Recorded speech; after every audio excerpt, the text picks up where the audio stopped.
Bonsoir à tout le monde. Ce soir, j'aimerais faire un petit direct sur le Togo parce que la situation telle qu'elle est n'a pas bougé, il n'y a rien qui change. Au contraire, les choses s'aggravent. Et on est là, on regarde, on laisse faire. Le tyran et ses amis qui sont en train de complètement détruire le pays devant nous. La diaspora, c'est-à-dire les Togolais qui vivent à l'étranger, sont totalement paralysés, sont totalement désorganisés. On essaye, dans la mesure du possible, de remettre un peu de l'ordre dans tout ça, d'organiser tout ça.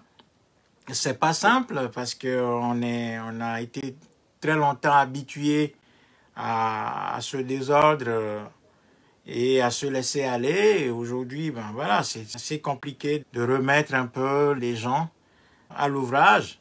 Mais nous sommes obligés, si nous voulons obtenir des résultats, nous sommes obligés de nous organiser, de nous mettre en commun, de mettre en commun nos moyens et nos ressources pour pouvoir aller à la rencontre de la réalité. Parce que cette réalité, plus nous voulons la fuir, plus elle va nous rattraper, plus cette réalité sera collée à nous et on ne pourra jamais s'en affranchir. Donc, il est extrêmement important de rappeler ce qui est notre devoir, parce que quand un peuple arrive à ce niveau de décrépitude, de blessure et confinant à l'immobilisme, il est évident que ces enfants les plus motivés, les plus disciplinés, les plus formés, les mieux outillés puissent prendre leurs responsabilités et les assumer totalement. Donc, je voudrais discuter un tout petit peu avec les Togolais ce soir, rappeler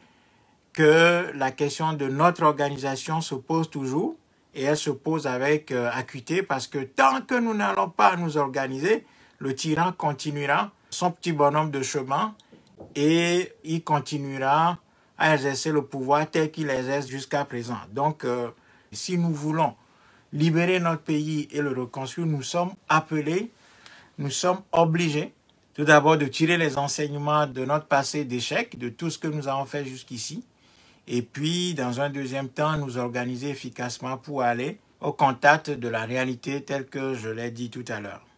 Donc, ce sur quoi je voudrais insister beaucoup, c'est que quand on observe notre réalité en tant que peuple dominé et écrasé depuis 3000 ans maintenant, et en tant que peuple togolais, plus précisément écrasé par le régime franco-gnassingbé depuis 1963, on voit que pendant longtemps, nous avons essayé de résoudre le problème par différents moyens.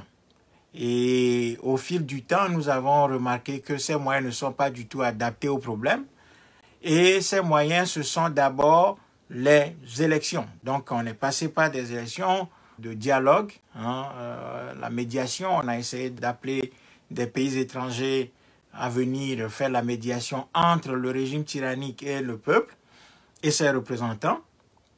On a fait une conférence nationale souveraine, soi-disant, pour, disons, exorciser le pays et soigner les plaies, les blessures qui ont été infligées à notre pays par ce régime franco-gnassingbé. Cela n'a rien donné parce que la conférence nationale, même si elle a fait beaucoup de révélations sur ce qu'est la nature de ce régime, les crimes économiques, les crimes politiques, les crimes contre la vie, tout ça, on voit que tout ceci n'a rien donné puisque ce régime existe toujours. Alors après, on a fait des simulacres de réconciliation nationale, donc on a réuni les politiques et ce qu'on appelait en guillemets la société civile dans des salles climatisées pour essayer de discuter, alors que tout ceci n'est que cinéma, n'est que folklore. Et on a dit réconciliation entre les fils et filles du même pays. Tout ceci n'a rien donné. Après, on a fait le sketch avec l'armée en disant réconciliation armée-nation. Cela n'a rien donné non plus. Donc après, on a dit réforme institutionnelle et constitutionnelle pour pouvoir tout d'abord assainir le cadre législatif et constitutionnel du pays pour préparer les élections. Tout ceci n'a rien donné. Donc, on tourne en rond, ce qui fait que depuis 1990, tout ce que le peuple a fait contre ce régime, aujourd'hui, nous nous retrouvons complètement laminés parce que nous avons échoué. Nous avons lamentablement échoué parce que tous les moyens qui ont été déployés contre ce régime ne sont pas des moyens qui sont adaptés à la nature de ce régime. Et donc, aujourd'hui, tout le monde a le souffle coupé dans le pays. À l'étranger, les Togolais ont le souffle également coupé. Les Togolais ne savent plus réfléchir ensemble. Les Togolais ne savent plus penser ensemble. Les Togolais ne veulent plus identifier parmi eux les gens qui réfléchissent à l'endroit.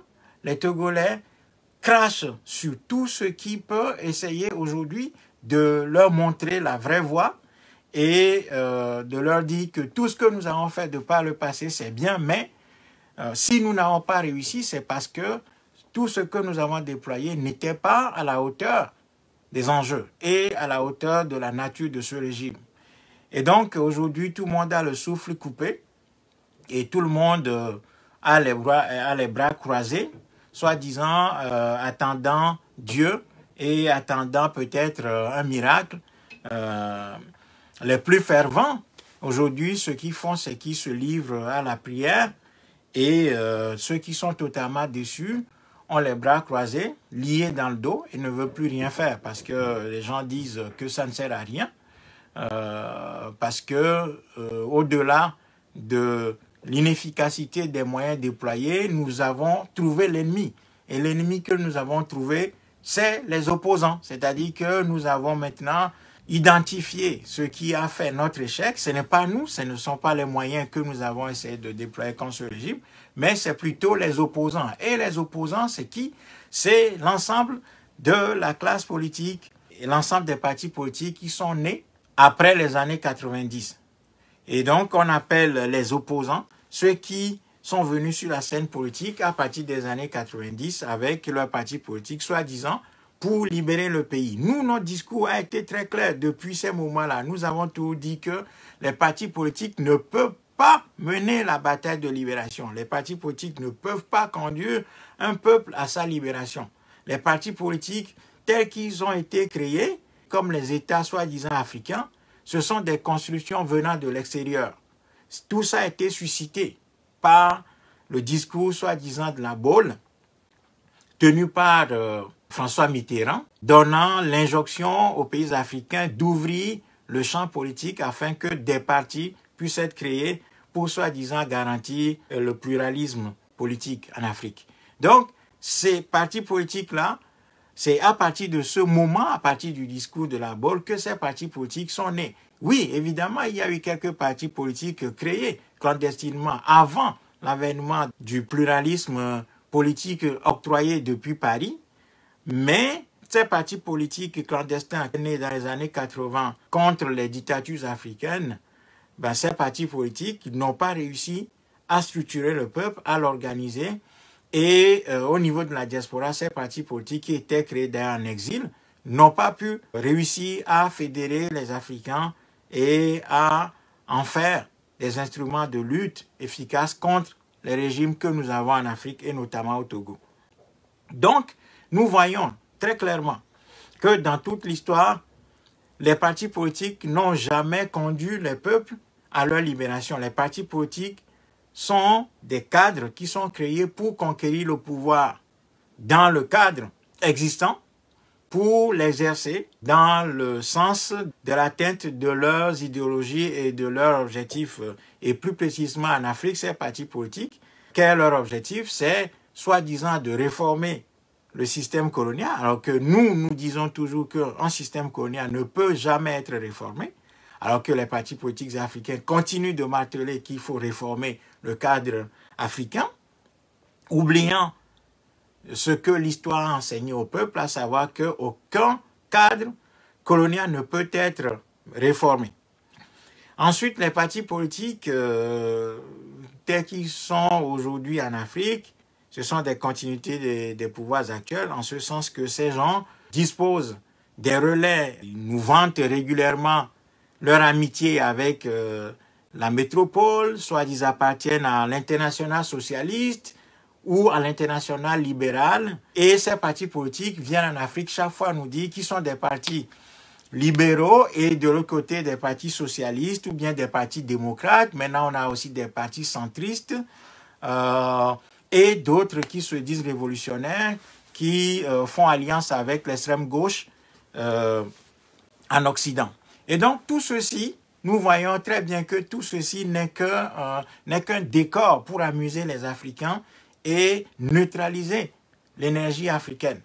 Et donc, ça veut dire que tous ces partis politiques, de la droite libérale jusqu'à l'extrême gauche africain, nous voyons que ces partis politiques n'analysent pas le cadre africain à l'endroit, n'analysent pas, ne disent pas ce que c'est que le cadre africain. Parce que tous ces partis politiques sont dans une logique réformiste et veulent que les pouvoirs changent de main pour pouvoir opérer des réformes à la fois législatives, constitutionnelles, économiques, sociales, etc. Or, comme le cadre africain est un cadre colonial, nous voyons très bien qu'il y a un décalage total entre le discours et l'idéologie de ces partis politiques et la réalité, puisque la réalité africaine, c'est que nous n'avons pas encore d'État constitué. Nous n'avons que des enclos coloniaux. Dans les enclos coloniaux, on ne peut rien y construire. Rien de grand ne peut naître dans les enclos coloniaux et grandir dans les enclos coloniaux. C'est pour ça que l'histoire a enseigné aux peuples dominés qui vivent dans des enclos coloniaux l'obligation de s'organiser pour détruire d'abord cet enclos colonial et ensuite aller vers sa reconstruction. Et c'est ça le devoir que l'histoire nous a enseigné. Et tant que les Africains ne vont pas assumer cette responsabilité historique, il ne se passera rien. Nous pouvons changer les Faure Gnassingbé, les Bongo, les Biya, les Idriss Déby, les Macky Sall, les Blaise Compaoré, Yahi Boni, par tout ce que nous voulons ou par toutes celles que nous voulons, la situation africaine ne changera pas. Parce que l'Afrique est un cadre colonial. Les États africains sont véritablement des enclos coloniaux. Et leur attribut, c'est que ces cadres coloniaux sont là pour nourrir, produire les matières premières pour alimenter la métropole ou les métropoles, c'est-à-dire ce qu'on appelle le centre économique.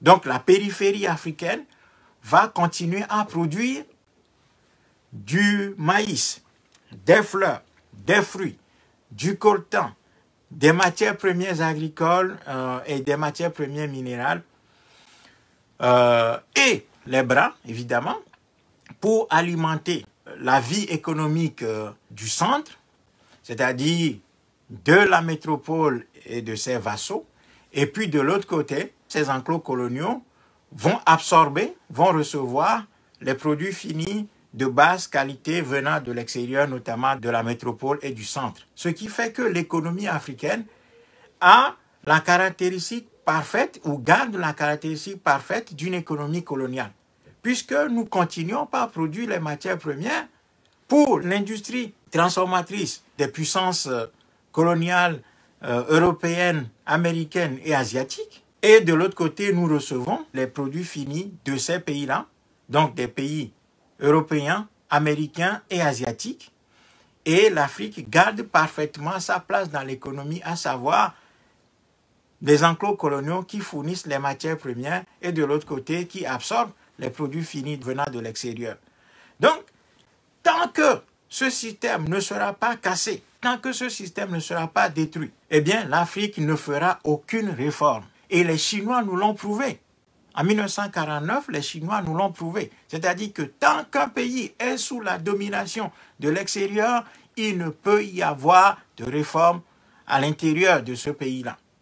C'est pour ça que Mao et ses amis, ils ont compris la nécessité, l'obligation, le devoir historique d'organiser leur peuple pour mener d'abord la bataille de libération contre les nationalistes de Chiang Kai-shek, soutenus de l'extérieur par les mêmes qui écrasent l'Afrique aujourd'hui, pour faire ce qu'on appelle la libération de la Chine, d'abord par le peuple lui-même. Et à partir de là, les Chinois vont déployer un gigantesque programme de reconstruction de leur pays.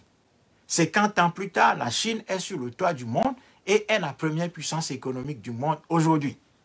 Donc, si les Africains ne gardent pas à l'esprit ces éléments clés qu'on appelle les invariants de l'histoire, les constances de l'histoire, c'est-à-dire que lorsqu'un peuple est dominé, écrasé de l'extérieur, martyrisé par une élite coloniale installée à sa tête, habillé de l'extérieur et baptiser l'élite, c'est-à-dire qu'on va construire une classe, les communistes disent une bourgeoisie comprador, c'est-à-dire qu'une petite minorité habillée par le maître, avec costume cravate, bardé de quelques papiers qu'on appelle diplômes, sortis de l'école coloniale, eh bien, tant que cette élite coloniale va continuer à régenter l'Afrique, l'Afrique n'ira nulle part. Donc, ce que l'histoire a enseigné aux peuples qui sont dans ces situations, c'est leur organisation. C'est la nécessité que ces pays et ces peuples ont de s'organiser absolument. C'est pour ça que nous ne cessons d'insister là-dessus, sur la notion de l'organisation. L'organisation, ça veut dire quoi? Ça veut dire que les Africains doivent réaliser, encore une fois, l'élément de base de l'organisation, c'est d'abord la capacité de comprendre ou bien l'analyse de base qui est que nous sommes dans des enclos coloniaux. Ça, c'est l'élément de base. Et à partir de là, ça veut dire que le combat qui nous attend, ce n'est pas un combat pour les réformes, pour les élections. Ce n'est pas un combat pour changer Idriss Déby par je ne sais quel individu venant de quelle autre université. Ce n'est pas de changer Paul Biya par je ne sais quel avocat. Ce n'est pas ça le défi qui nous confronte. Le défi qui est posé à nous, c'est le défi d'une lutte de libération. Et comme nous voulons mener une lutte de libération, nous devons absolument savoir quels sont les instruments d'une lutte de libération. Et l'instrument premier d'une lutte de libération, c'est le peuple. C'est les peuples qui sont dominés, c'est les peuples qui sont écrasés.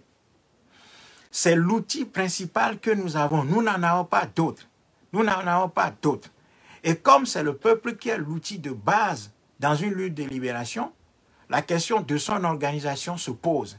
Ça veut dire que les patriotes qui ont compris les lois de l'histoire doivent absolument structurer le peuple sur le terrain. Nous devons aller de village en village, de quartier en quartier, de ville en ville, de hameau en hameau, pour recruter d'abord le peuple, lui faire comprendre la situation, et ensuite le structurer concrètement. Ça veut dire que nous devons savoir réunir les gens, leur apprendre les bases d'une lutte de libération, leur apprendre à comprendre ce que c'est que la peur que déploie le régime en place, la violence que déploie ce régime en place, faire comprendre au peuple comment cette violence est déployée, comment la corruption est déployée, comment ce régime s'est organisé pour continuer à régenter le peuple de cette manière depuis des années. Et puis, à partir de cette compréhension, de l'explication de ces mécanismes-là, nous allons créer un réseau sur l'ensemble du territoire. Un réseau de combattants sur l'ensemble du territoire. Et donc, ça veut dire que nous allons installer des bases révolutionnaires dans le pays, des cellules révolutionnaires dans le pays. C'est ça l'organisation. Ça veut dire que nous devons réunir les gens, leur apprendre leurs devoirs, leur apprendre comment on structure les cellules et les îlots, répartir les tâches, et puis donner à ces îlots et à ces cellules-là révolutionnaires, à ces cellules populaires de base, un agenda, de sorte à ce que cet agenda puisse être mis en œuvre par ces cellules elles-mêmes, dirigées par des gens qui sont choisis par les cellules elles-mêmes et lequel agenda est déployé et mis en œuvre par les cellules elles-mêmes. C'est ça le travail qui nous attend. Et c'est sur ce terrain-là que nous avons toujours failli. Parce que nous n'avons jamais réussi à organiser de manière efficace notre peuple. Jusqu'à présent. Quand on va aujourd'hui au Togo, on n'a pas l'impression qu'il y a 30 ans qu'on a commencé la lutte contre ce régime-là. On n'a pas l'impression qu'on a fait un saut qualitatif depuis 30 ans. Au contraire, tout a échoué. Tout a échoué et nous avons remplacé ce combat d'organisation par un combat entre partis politiques. Nous nous sommes livrés à un faux combat de partis politiques, à savoir des compétitions totalement infructueuses pour savoir lequel des partis politiques est le plus opposant que les autres.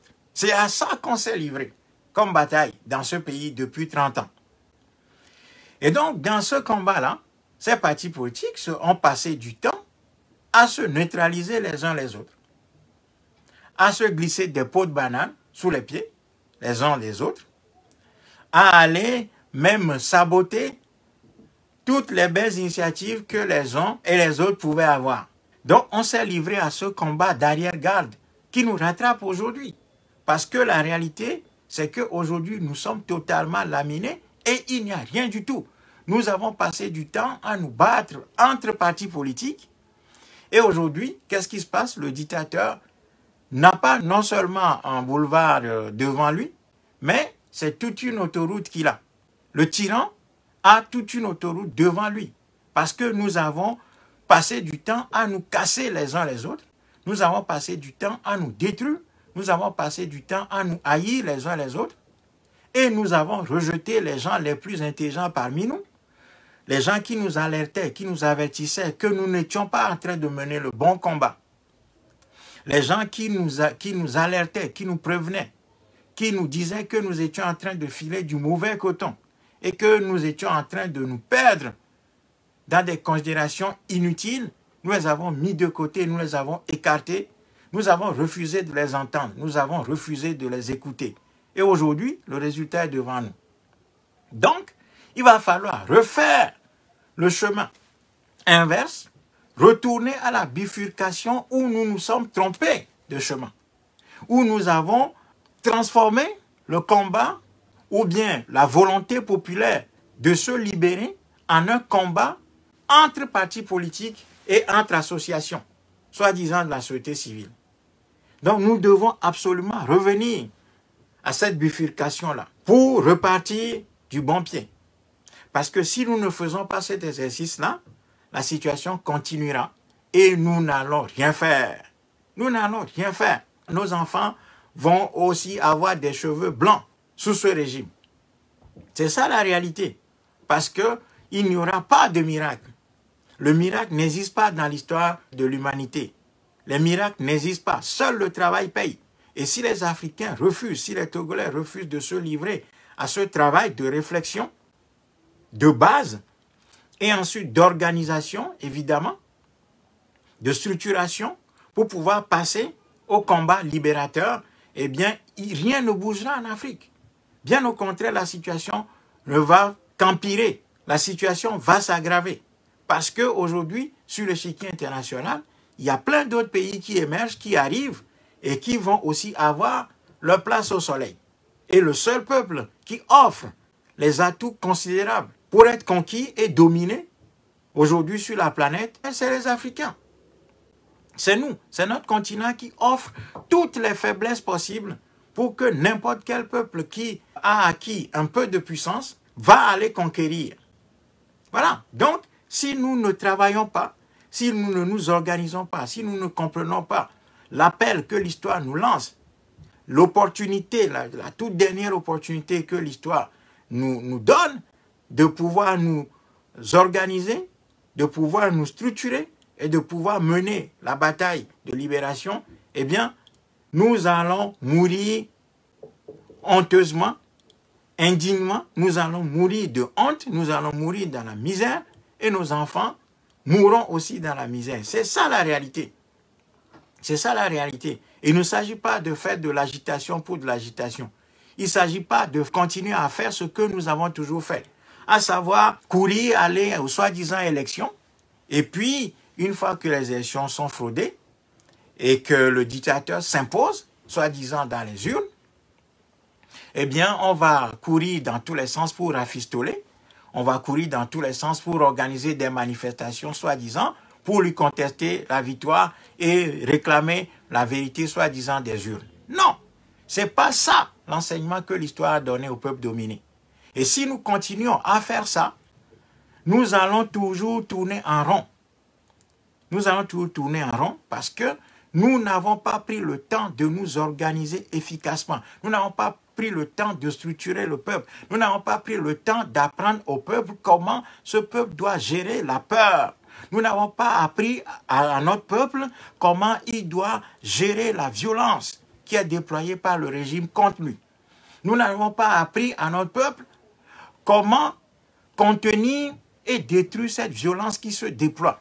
Nous n'avons pas appris à notre peuple comment il doit se comporter lorsque la vague militaro-policière déployée par le régime l'envahit. Nous n'avons pas appris à notre peuple quelles sont les réponses que notre peuple doit apporter à la guerre psychologique qui lui est menée. Nous ne lui avons pas appris tous ces éléments-là. Donc évidemment que notre peuple est dans une faiblesse psychologique, structurelle, organisationnelle, matérielle terrible. Ce qui fait qu'il n'ira que d'échec en échec. Notre peuple n'ira que d'échec en échec parce que nous ne l'avons pas suffisamment formé, nous ne l'avons pas suffisamment organisé, nous ne l'avons pas suffisamment structuré, nous ne lui avons pas appris les bases du lutte de libération et nous ne lui avons pas appris comment gérer la peur, la violence qui est déployée contre lui et comment il doit détruire cette violence-là. Et tant que ce travail-là ne sera pas fait, il ne se passera absolument rien. Nous volerons d'échec en échec. Et les régimes tyranniques africains vont continuer dans l'intérêt bien compris de leurs mentors étrangers. C'est ça la réalité crue et pure que l'histoire nous inflige et va nous infliger. Si nous continuons à œuvrer dans le contexte actuel de cette manière désorganisée, de cette manière totalement indisciplinée, de cette manière totalement inadaptée à la situation, au cadre colonial africain et à la réalité d'un système colonial qui est le nôtre. Donc, au Moltra, nous essayons depuis plusieurs années de faire ce travail-là. Vu la difficulté que ce travail produit et que ce travail suscite, vu que ce n'est pas le chemin le plus facile, puisque le chemin le plus facile, c'est de dire, bon, on crée un parti politique, on va aux élections, on fait la campagne, et puis on va mettre en place quelques dispositifs pour soi-disant récolter la réalité des urnes, et puis les proclamer sur Internet. Bon, on va faire du direct, Facebook et tout, comme ça on proclame les résultats pour prendre de court le système en place. Ça, c'est bien, sauf qu'on a essayé ça dans plusieurs pays africains, dans plusieurs enclos coloniaux. C'est que le vrai pouvoir ne se trouve pas dans les urnes. C'est-à-dire que vous pouvez proclamer autant de résultats que vous voulez. Vous pouvez proclamer autant de résultats que vous voulez sur Internet, sur les réseaux sociaux, via les satellites, essayer de prendre le dictateur de court et le système dictatorial africain de court. Ce système s'en fout. Parce qu'il sait que le moment décisif, c'est le moment de la confrontation physique dans les rues, avec sa force militaro-policière. C'est ça l'enjeu capital, c'est-à-dire le moment décisif, c'est pas le moment de la récolte des résultats dans les urnes, c'est pas le moment de la proclamation des résultats sur Internet, sur YouTube, sur Facebook et tout ça. Non, le régime s'en fout de tout ça. Il sait qu'il ne va pas gagner dans les urnes. Donc le seul schéma sur lequel le système travaille, c'est le moment de l'épreuve physique dans les rues. Et quand l'opposition ou bien les oppositions vont dire qu'elles ont gagné les élections, qu'est-ce que le régime va faire? Le régime va déployer l'armée et ses milices. Et c'est là que tout se gâte. C'est là que tout se gâte parce que le système, lui, il a passé du temps à travailler sur ce moment-là. Le moment de vérité, ce n'est pas le moment du vote, ni le moment de la proclamation, ni le moment de la collecte des résultats par ce qui est appelé l'opposition et ses différents instruments. Non, le moment décisif pour les régimes tyranniques africains, c'est le moment de la confrontation physique. Et c'est sur ce terrain précisément que nous n'avons jamais réussi à nous organiser. Donc quand la violence se déploie, quand les tyrans déploient la violence, il n'y a plus personne. Parce que nous n'avons pas préparé cette confrontation. Or, c'est là, c'est en ce moment justement que la décision est faite. C'est en ce moment justement que la décision est faite. C'est pour ça que le Moltra a passé du temps à travailler sur ce schéma-là, sur ce point précisément. le moment de la confrontation physique, qui est le moment de la décision, eh bien, tant que nous n'allons pas travailler sur ce moment-là, en l'anticipant et en la préparant en amont, en préparant les peuples à gérer, à canaliser cette violence-là, eh bien, nous allons perdre toujours et toujours. Voilà, il n'y aura pas de miracle parce que nous n'avons pas travaillé sur ce point-là. Et c'est là que le travail d'organisation s'impose à nous. Voilà. Donc, je vais conclure en disant que l'enseignement principal que l'histoire a donné au peuple dominé, au peuple colonisé, et la situation de l'Afrique, je l'ai expliqué au début de cette séance, c'est que la situation africaine est une situation purement et simplement coloniale. Tous ceux qui essaient de diluer ces situations nous trompent et se trompent d'analyse. La situation africaine est une situation coloniale. Nous n'avons pas d'État. Nous nous trompons en disant que nous avons des États en Afrique qui peuvent organiser des élections, qui peuvent organiser le peuple, qui peuvent faire des réformes, qui peuvent faire le bien du peuple. Non, nous sommes dans un système colonial enrégimenté par un système de violence extraordinaire qui est doublé de la corruption, qui est sa sœur jumelle. Compte tenu de ces situations, tout ce que notre peuple doit faire, c'est s'organiser. Et comme le peuple lui-même ne peut pas s'organiser, il va falloir qu'il y ait des enfants de ce peuple-là qui prennent conscience de la réalité de notre situation coloniale et qui vont à la rencontre de nos peuples sur le terrain concrètement pour l'organiser, lui apprendre les choses, lui apprendre les réalités d'une lutte de libération. Et cela sous-entend que nous devons absolument travailler sur le moment de la confrontation violente, au moment où le régime décide de casser tout et de passer en force. Voilà. Donc, c'est ça le travail qui nous attend. Et ce travail suppose que des patriotes s'élèvent dans notre peuple, que les enfants les plus intelligents, les plus brillants, les plus capables, les plus courageux de notre peuple se lèvent, se rencontrent et mettent en commun leur intelligence et leurs moyens, aussi bien financiers que matériels, pour aller à la rencontre de notre peuple dans les villages, dans les hameaux, dans les villes, dans les préfectures, dans les régions et sur l'ensemble du territoire pour créer les cellules de la révolution populaire et apprendre au peuple deux choses.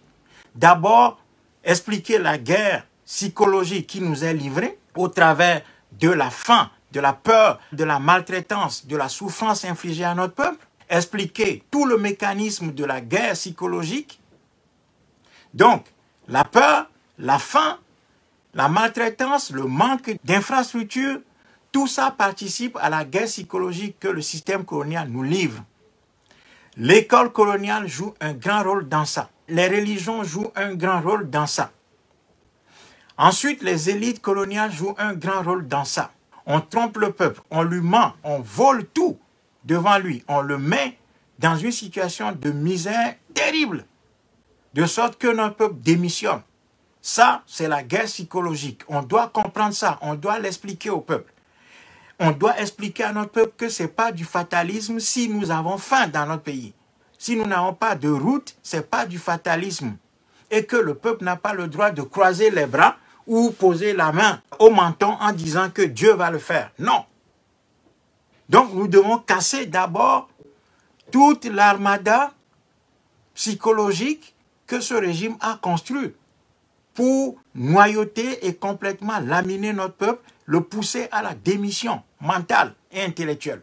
On doit d'abord casser ça.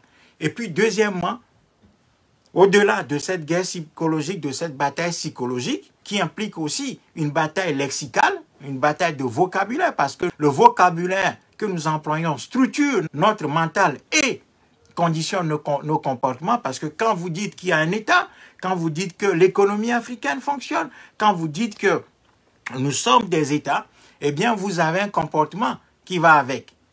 Donc il faut déconstruire tout ça et apprendre à notre peuple que nous n'avons pas d'État, nous ne sommes que des enclos coloniaux, producteurs de café, cacao, de bananes, de fruits, de légumes, de l'or, du pétrole, du diamant, du cuivre, du phosphate et de toutes les matières premières du coltan pour nourrir le centre, pendant que nous recevons du centre, européens, américains et asiatiques aujourd'hui, quelques biens de consommation, quelques produits finis de basse qualité qui ne sont pas du tout à la hauteur de ce que nous livrons à cet étranger-là. Et puis de l'autre côté, préparer matériellement le peuple, c'est-à-dire mettre en place les structures pour que notre peuple comprenne que le moment de la révolution populaire va arriver, le moment de la confrontation décisive va arriver, où notre peuple doit dépasser la peur et gagner contre le régime. Cela suppose que nous ayons maîtrisé notre espace géographique. Cela suppose que nous ayons maîtrisé l'élément humain. Ça veut dire que nous sommes en lien intime. Nous connaissons notre géographie, nous connaissons notre environnement. Nous nous connaissons et nous avons réparti les tâches entre nous. Nous savons quand est-ce qu'il faut faire ceci ou cela. Et nous savons avec qui le faire ou qui va le faire, qui va déclencher les choses. C'est ça l'organisation. Et à partir de là, nous n'allons même pas attendre que le régime vienne à notre rencontre ou que le système s'oppose à nous. Mais à partir du moment où nous allons nous organiser efficacement, eh bien, c'est nous qui allons déclencher les hostilités et gagner. Donc, c'est ce travail-là qui nous attend. Je veux dire ici que les Togolais doivent comprendre la nécessité de se remobiliser. Et ça ne sert à rien de jeter la pierre aux opposants, aux partis politiques. Parce que les partis politiques, c'est que nous nous sommes trompés sur ce que c'est que les partis politiques. Et nous nous sommes trompés d'analyse sur le cadre historique dans lequel ces partis politiques ont vu le jour. Ce qui a fait que nous nous sommes livrés à des batailles d'appareils politiques qui nous ont conduits dans une situation de délabrement total aujourd'hui. Donc, ça ne sert à rien de continuer cette bataille-là. Ça ne sert à rien de jeter la pierre à celui-ci ou à celui-là. Les Togolais doivent tout simplement retrouver la lucidité patriotique. Les Togolais doivent retrouver l'élan patriotique. Les Togolais doivent savoir que c'est eux qui sont dans la situation de souffrance et que c'est à eux et à eux seuls qu'il revient de s'organiser indépendamment des partis politiques et des associations. Et donc, nous, le Moltra, nous l'avons tout dit. Nous sommes à disposition pour aider notre peuple à faire ce travail-là. Nous avons étudié les règles de l'histoire. Nous avons étudié les révolutions. Nous savons quelles sont les bases, quels sont les fondements, quels sont les instruments premiers à mettre en place. Et nous voulons aider notre peuple à ça. Parce que nous aimons notre peuple, nous n'arrivons pas à dormir. Nous souffrons énormément. Nous n'arrivons pas à accepter la situation de notre peuple. Notre peuple est défait. Tout le monde se moque de nous. Nous sommes devenus la serpillière, le paillasson de l'humanité. Tout le monde essuie ses pieds sur nous. Tout le monde crache sur nous. Il va falloir que ça cesse. Pour que ça cesse, l'histoire nous a indiqué le chemin. Il faut que les Africains et les Togolais, principalement, se mettent ensemble, commencent pas à travailler, laissent tomber toutes les querelles partisanes, toutes les querelles de partis politiques et d'associations, et regardent de l'avant, c'est-à-dire notre pays, notre peuple et nos enfants.